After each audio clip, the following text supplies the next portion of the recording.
Assalamualaikum warahmatullahi wabarakatuh. Perkenalkan, kami dari kelompok 7 akan menjelaskan materi tentang bagaimana sih cara mengembangkan kesabaran ketika menghadapi kemacetan menurut Islam. Sebelum masuk ke materi, saya akan memperkenalkan diri saya dan anggota kelompok saya. Yang pertama, perkenalkan, nama saya Novita Elianti dari absen 26. Yang kedua, Rahmawati Puspaningrum absen 29. Yang ketiga, Arista Trinugroho absen 4. Yang keempat, Abil Qasim absen 1. Saya akan menjelaskan materinya terlebih dahulu. Ada beberapa pandangan dan pendekatan terkait kemacetan. Yang pertama yaitu sabar dan tawakal. Sabar adalah kunci utama dalam menghadapi kemacetan. Dengan bersabar, kita dapat mengendalikan emosi dan tetap tenang saat menghadapi kemacetan. Sedangkan tawakal adalah salah satu konsep yang baik menurut Islam yang mengajarkan kita untuk berserah diri kepada Allah. Yang kedua yaitu doa dan istighfar. Dalam Islam, bersabar dalam berdoa dianggap sebagai salah satu faktor penting untuk terkabulnya doa. Dengan membaca zikir yang kudus berulang-ulang dalam situasi tersebut, maka insya Allah kemacetan yang dialami akan diberi kemudahan. Yang ketiga, gunakan waktu tersebut dengan produktif. Saat terjebak dalam kemacetan, gunakan waktu tersebut dengan hal-hal yang positif. Misalnya, berzikir, membaca Al-Quran, membaca buku, membaca berita dari internet, dan mendengarkan musik. Yang terakhir yaitu ubah perspektif. Kemacetan adalah takdir yang sudah ditentukan oleh Allah. Agar kita tidak stres dalam menghadapi kemacetan, anggap waktu dalam kemacetan sebagai kesempatan untuk bersantai. Mengubah cara pandang dapat mengurangi rasa stres. Dalilnya, A'udzubillahi minasyaitonirrajim. Bismillahirrahmanirrahim. Ya ayyuhalladzina amanu sta'inu bis-sabri was-shalah. Innallaha ma'as-sabirin. Yang artinya, hai orang-orang yang beriman, jadikanlah sabar dan sholatmu sebagai penolongmu. Sesungguhnya Allah bersama orang-orang yang sabar. Quran surat Al-Baqarah ayat 153. Terima kasih. Selanjutnya akan dijelaskan oleh Rahmah.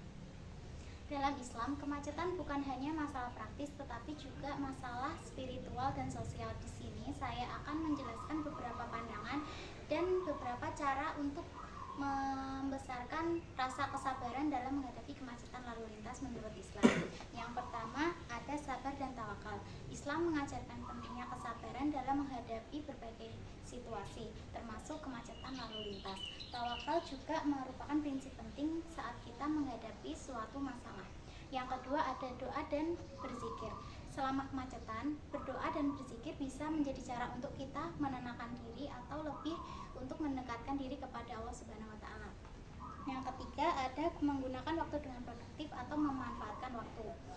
Saat terjebak dalam kemacetan, teman-teman bisa menggunakan waktu tersebut untuk melakukan hal-hal yang positif seperti berzikir, membaca Al-Quran, membaca buku, mendengarkan radio, atau juga bisa mendengarkan musik. Yang terakhir ada mengubah perspektif atau mengubah cara berpikir. Kita harus meyakini bahwa kemacetan ini adalah takdir dari Allah Subhanahu wa taala yang membuat seseorang itu bisa dapat tenang dan tidak stres. Untuk dalilnya, saya akan membacakan potongan surah Az-Zumar ayat 10. Bismillahirrahmanirrahim. Innama yuwaffas sabiruna ajrahum bighairi hisab. Yang artinya, sesungguhnya orang-orang yang bersabar sahaja yang akan disempurnakan pahala mereka dengan tidak terkira. Terima kasih. Selanjutnya akan dijelaskan oleh Arista. Sabar adalah tabah hati dalam menghadapi suatu masalah atau cobaan yang diberikan. Berikut merupakan beberapa pandangan dalam Islam dalam menghadapi kemacetan. Yang pertama, kita harus sabar dan tawakal. Kita harus sabar ketika kita dalam suatu kondisi kemacetan dan kita harus berserah diri kepada Allah. Yang kedua, berdoa dan berzikir. Dalam kemacetan kita dianjurkan untuk berdoa dan berzikir untuk mendekatkan diri kepada Allah. Yang ketiga, gunakan waktu yang produktif. Kita dapat gunakan waktu yang produktif dalam kemacetan seperti berzikir, membaca Al-Quran, dan hal positif yang lainnya. Dan yang terakhir, ubah perspektif kita dalam menghadapi kemacetan. Kita dapat mengubah perspektif kita bahwa kemacetan merupakan suatu suatu yang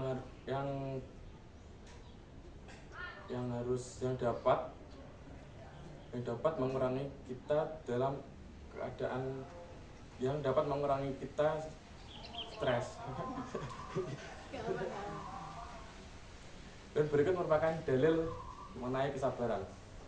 Bismillahirrahmanirrahim. Ya ayyuhalladzina amanu sta'inu bis-sabri was-shalah. Innallaha ma'as-sabirin. Jadikanlah sholat dan sabar sebagai penolongmu.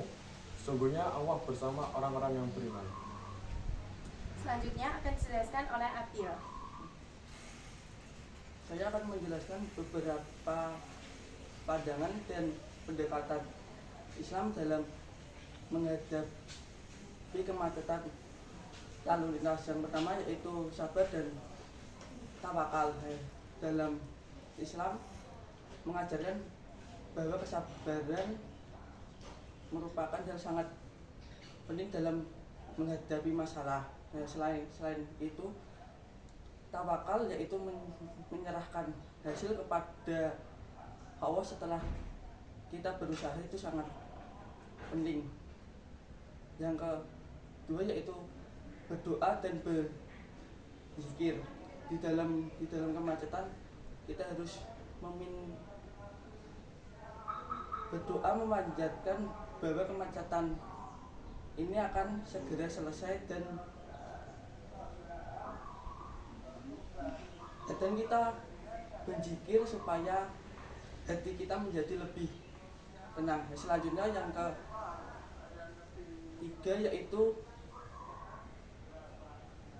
ketiga yaitu menggunakan waktu dengan produktif.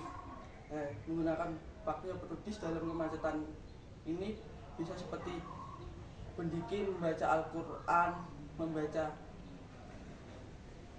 berita dan lain-lain. Selanjutnya yang keempat yaitu mengubah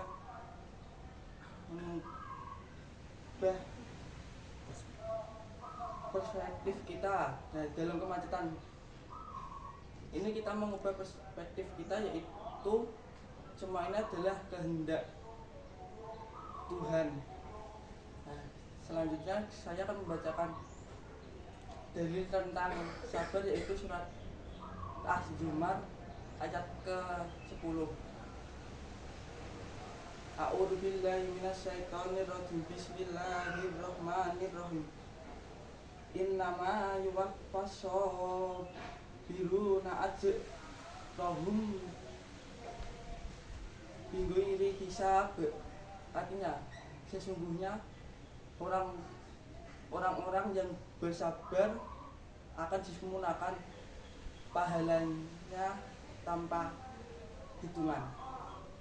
Nah, jadi kesimpulannya, kesabaran adalah salah satu nilai yang sangat penting dalam menghadapi situasi lalu lintas yang menantang. Dengan bersabar, kita dapat menghadapi dengan tenang dan tidak stres. Maka dari itu, marilah kita semua berkomitmen untuk tetap sabar dalam menghadapi lalu lintas, karena ketertiban dan keselamatan adalah tanggung jawab kita bersama. Sekian presentasi dari kelompok kami. Apabila ada kekurangan mohon dimaafkan. Wassalamualaikum warahmatullahi wabarakatuh.